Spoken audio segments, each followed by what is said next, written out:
and welcome to yet another Podcast Pontifications with me, Evo Terra.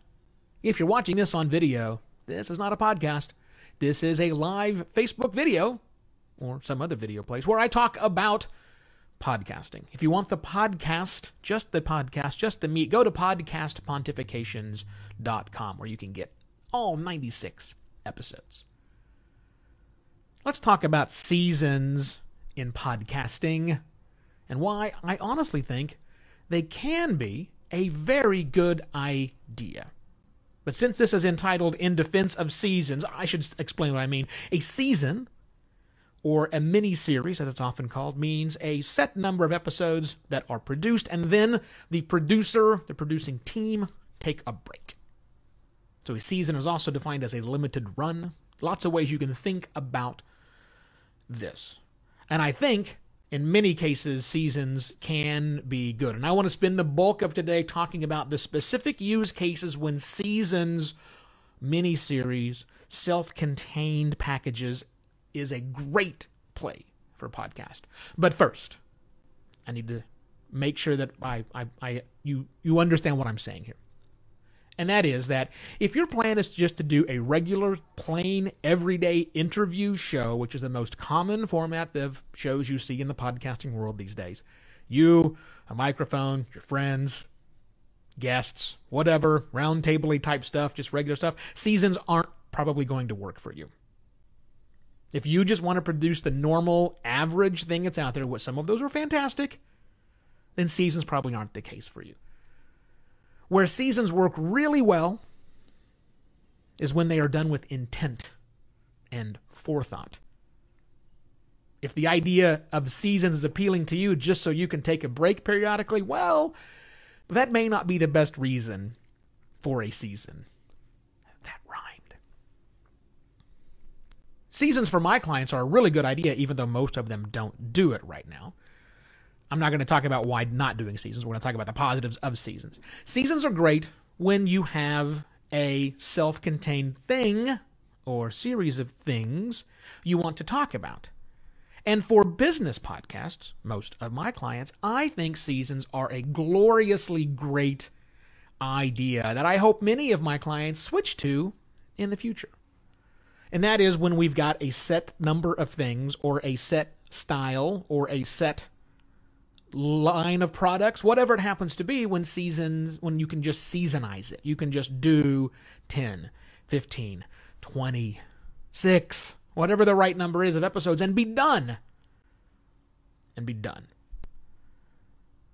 You know, all of us in the podcasting world, or many of us in the podcasting world, are kind of standoffish about seasons because, for 15 years, because that's about how long it's been that we've had podcasting, it's been really hard to do self-contained seasons. Well, today, 2019, we have actually an architecture. We have the infrastructure to handle seasons, where you can declare a set of episodes season 1 and episodes throughout that season. We now have that technical architecture, that infrastructure in place to do it, even though the people that gave us that infrastructure don't actually do a good job of implementing it, but it doesn't matter. It doesn't matter. We have the architecture in place. So you can say this is season 1. And these are episodes 1, 2, 3, 4, 5, 6. 60 of season 1. We can do that. We couldn't do that before. Now we can.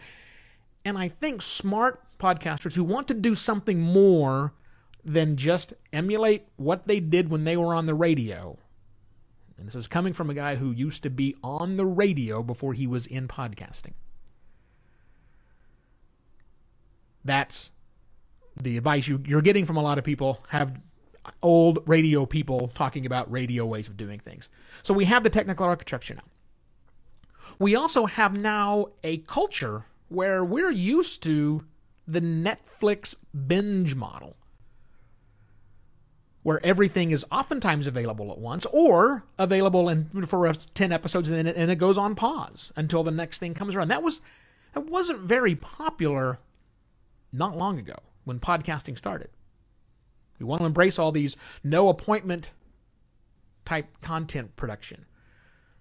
produce when you want to produce and all that stuff, but be sure you do it on a regular weekly basis, which, by the way, is the right way to do things. A regular weekly basis is a right way to do things, but not always. So, okay, let's get back to the specific cases of why seasoning is really good. So as I mentioned, it's all around one thing. Maybe your business is seasonal.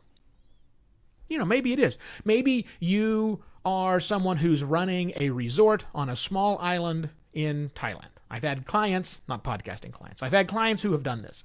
And their business is seasonal by default. You can't get to the island during the rainy season. It's really, really dangerous to get there, like right now. Not a good time. So you produce a certain amount of content for that particular season. It's a great way to do things. Maybe you want to celebrate a season. Maybe you need a 10-episode miniseries, if you will, to talk about the history of Valentine's Day. Maybe that's what you do because you're a greeting cards manufacturer and you've already got this in production so that the 10th episode drops on the 14th. That's a great way to think about how you want to structure your content inside of a season. Maybe you're telling a story that is self-contained. Aaron Mahnke, the guy behind Lore, started a new podcast called Unobscured, and his first season was all about the Salem witch trials, the real history of what happened in Salem back in the 17th century.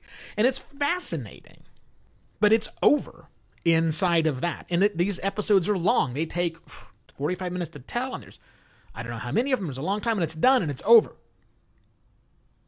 Then he's going to go on for the next season. He's going to do a second season, season 2, on some other aspect of history where he does a deep dive. So if you're doing a deep dive, it works.